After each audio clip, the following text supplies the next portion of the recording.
Oh, this is the creature that never was. They didn't know it, still they dared to love its stride, its bearing and its breast, clean to the calm light of its eyes. It was not.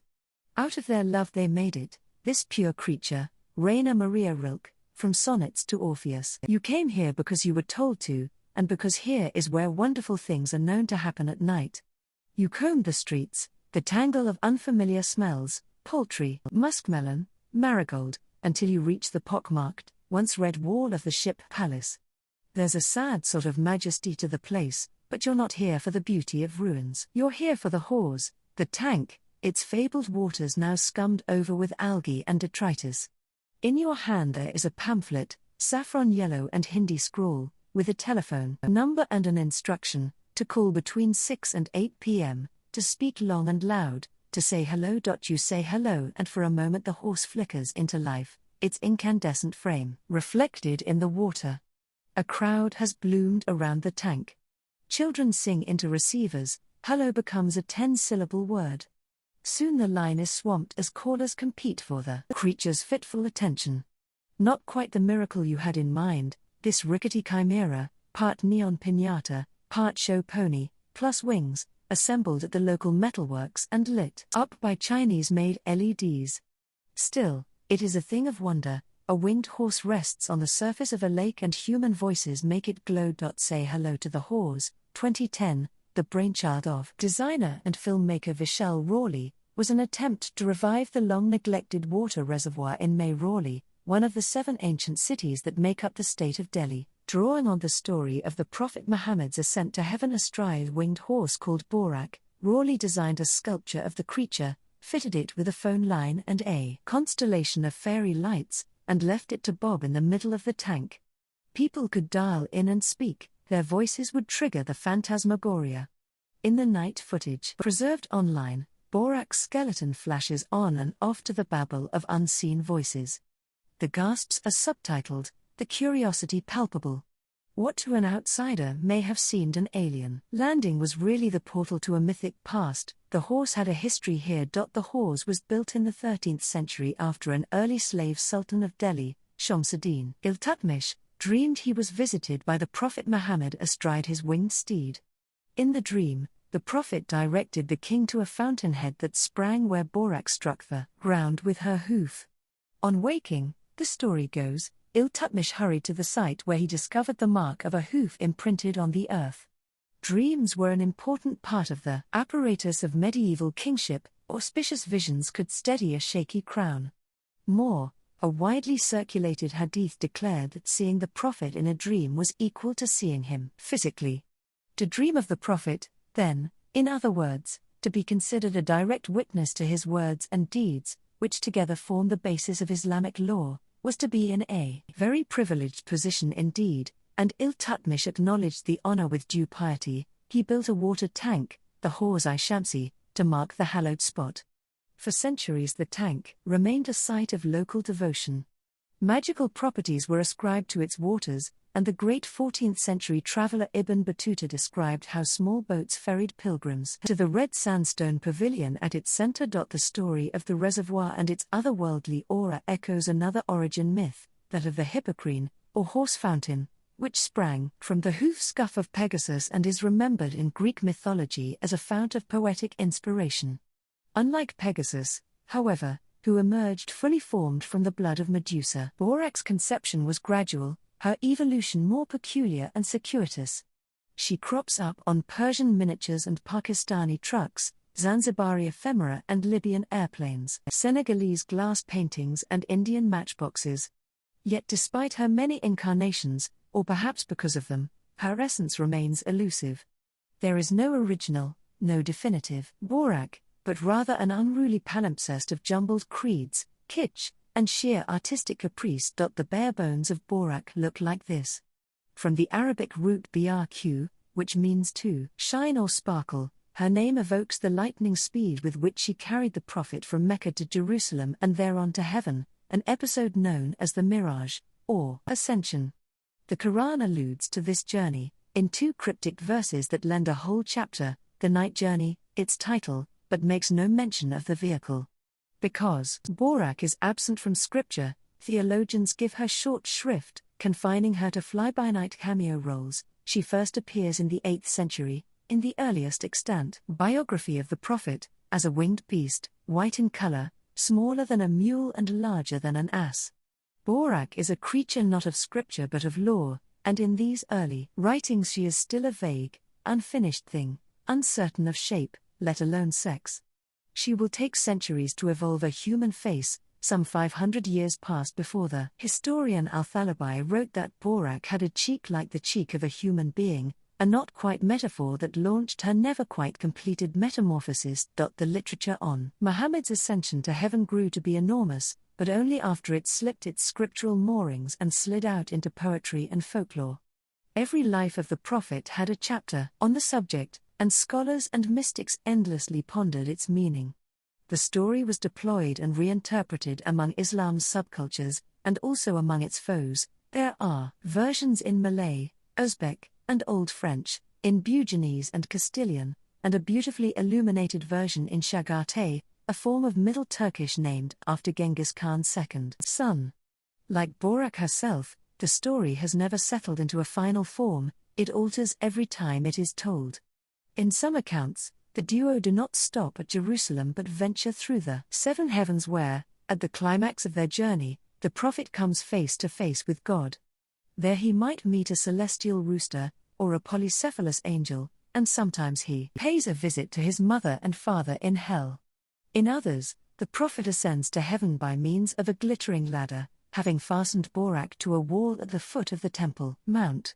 To this day the spot is known as the Buraq Wall to Muslims and the Western or Wailing Wall to Jews. Buraq was not born a woman, she became one, but when this happened is unclear.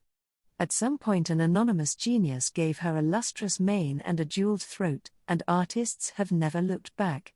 In her many guises, classical and modern, Buraq is squarely female, adorned now with a peacock tail, now with a leopard print coat, almost always with a gem-encrusted crown and brightly colored wings.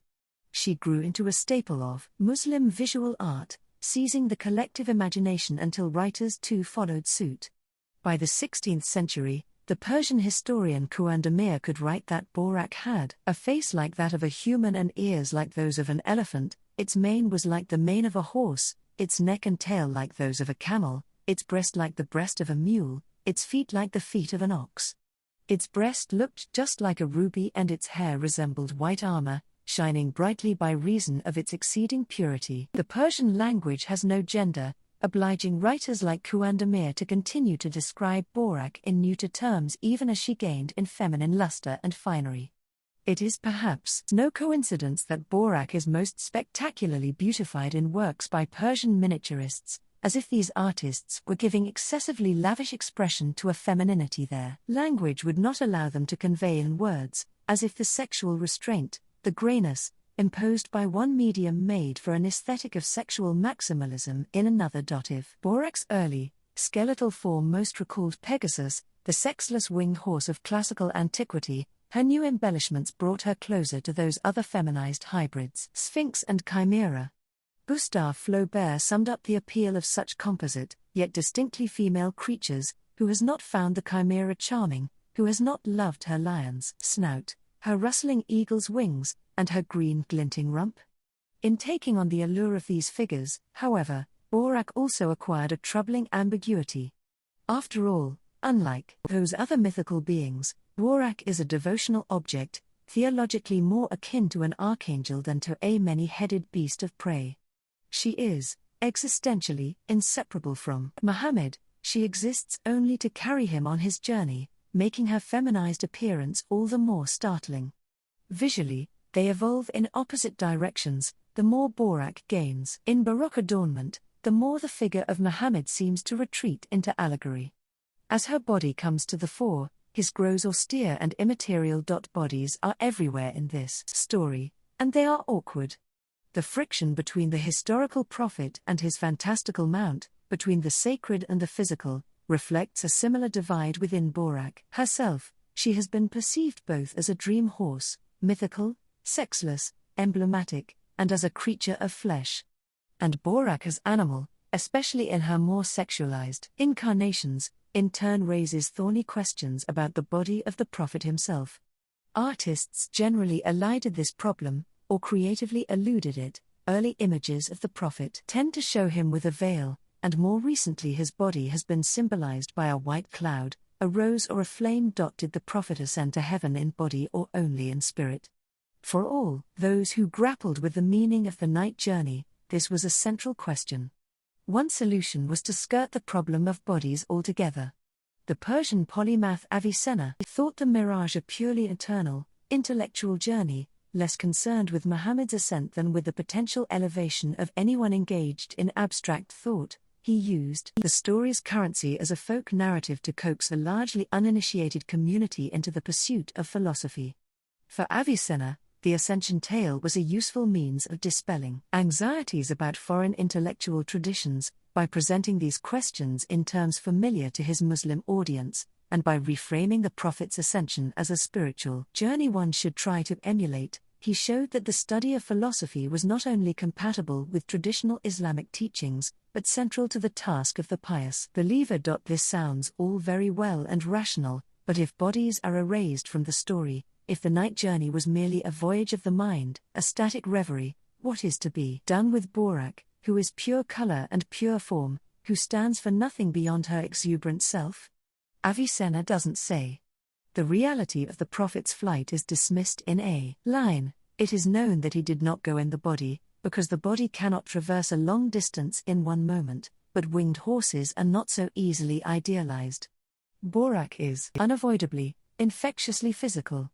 Astride her back, the Prophet is wrenched out of abstraction, trapped and tangled up in the body of the beast as later by the swan in Yeats' poem. And how can body, laid in that white rush, but feel the strange heart beating where it lies? Others felt it too. The Ottoman poet Veysi was obsessed with the physical character of the night journey, which he held to be the salient event in Muhammad's biography. His contribution to the genre was accordingly titled The Life of the One Who Ascended.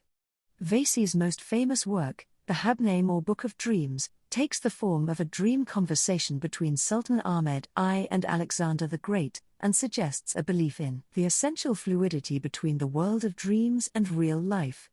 A similar fluidity pervades Veysi's account of the night journey, which stresses the physical reality of the ascension and of the transcendental world to which the Prophet traveled. Central to his argument are detailed descriptions of Buraq and of the Lot tree of the limit, which marks the edge of heaven and the boundary beyond which nothing can pass. The tree has an infinite number of branches, each with an infinite number of leaves, and on each leaf sits a huge angel carrying a staff of light. A Sufi text calls it a tree without description, which grew from an unimaginable ocean of musk. What sorts of things are these that are rendered in exquisite detail yet remain without description, both sensually evoked and still unimaginable? The clue to Buraq's nature, perhaps, lies in this paradox. That Avicenna and Veysi represent seemingly irreconcilable views, that Buraq can be considered both pure abstraction and pure physicality, is hardly surprising. It is in her nature to divide. In its earliest versions, the ascension story functioned as a kind of shibboleth. Those who believed in Muhammad's heavenly ascension were regarded as having accepted his prophetic mission, whereas those who did not were deemed to have rejected Islam itself. This problem of belief was recently revived in a debate archived on YouTube under the title Richard Dawkins vs. Muhammad's Buraq Horse. The Oxford Union had invited Dawkins, the evolutionary biologist, to share the stage with the journalist Mehdi Hassan, Science v. Religion, Firebrand against Firebrand. At one point in the video, Dawkins exclaims twice in disbelief, "You believe Muhammad flew to heaven on a winged horse?" The crowd jeers, Hassan flounders, and the debate grinds to a deadlock. The mere mention of Buraq, her quaintness, her garish absurdity, was apparently enough to clinch the argument, exposing Hassan the believer as irretrievably backward, painfully naive, or a fraud. The debate made for uncomfortable viewing. It seemed odd that among all the mystery of religious lore, the night journey, and its sensational metonym, the winged horse, should be singled out for special treatment in this way. Buraq, true to her name, seems to have become a lightning rod in the atheist crusade, a byword for the irrationality of Islam and religion in general. Yet by posing the question restrictively in terms of belief, both speakers ignored the many ways in which believers and non-believers might engage with an object like Buraq, in the literal sense of object, a thing presented to the mind, not simply as an article of faith but as metaphor, myth, paradox, emblem, or visual trope. Buraq is a product of miscegenation. First found in the 19th century BC, the motif of winged horses was picked up by the Assyrians, made its way through Greece and Asia Minor, and eventually became ubiquitous in Eurasia. Etruscans, Persians, Celts, Finns, Koreans, Bengalis, and Tatars all boast some version of the myth. Often these horses are able to travel at supernatural speed, they sometimes have a human head, and they can also be linked to storms and lightning. So it turns out that Buraq, far from being the risible cultural aberration deplored by Dawkins, is actually a version of one of the oldest and most widespread myths in our history, her shimmering body a receptacle for the many myths, metaphors, and moral concerns that Islam inherited. The world was a combination of real and mythological objects until somewhat recently. A clear distinction could hardly be made before the onset of modern comparative biology. And yet science has not abolished the interstitial zone which a figure like Buraq inhabits. We need such liminal objects to connect seemingly divergent realms of empirical and spiritual experience. Her presence in contemporary culture acts as a bridge between knowledge and belief, between rationalist taxonomies of the world and the vestigial power of myth. This idea finds its most forceful and literal expression in the Islamic transport industry, where the figure of Buraq, usefully combining piety and speed, recurs as a kind of patron saint. She gives her name to airlines from Libya to Indonesia, to bus companies, freight ships and motorcycle taxis, to a space camp, to an engineering college, and to Pakistan's first drone. The fluidity of Buraq as an aesthetic and linguistic object perhaps explain her pliability in being put to commercial use. She presides not just over wings and wheels but is also used to sell plastic and PVC, heavy metal and heavy-duty diesel, Buraq lubricants, Indian food, and surgical instruments. The longer you study her, the deeper you dig, the more elusive Buraq's identity becomes. In a luminous essay, The Chimera Herself, Ginevra Bompiani parses the symbolic implications of these composite creatures. The many-headed chimera exemplifies the arbitrary union of countless experiences. She is the synthesis of disparate things. She who, in myths, was purely a fiery apparition, without a voice or a history, was to become, in the early days of modern philosophy, the ens rationis, the creature of language, the metaphor of metaphor. As a hybrid, Buraq does what metaphors do, she makes the impossible visible. Achilles is a lion is literally false, you cannot figure it, yet there it is on the page.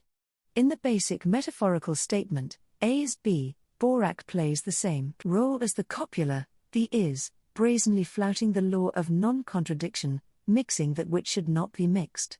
Since she does not exist, Bompiani writes, the question arises as to what chimera is. That depends, some might say, on what the meaning of the word is.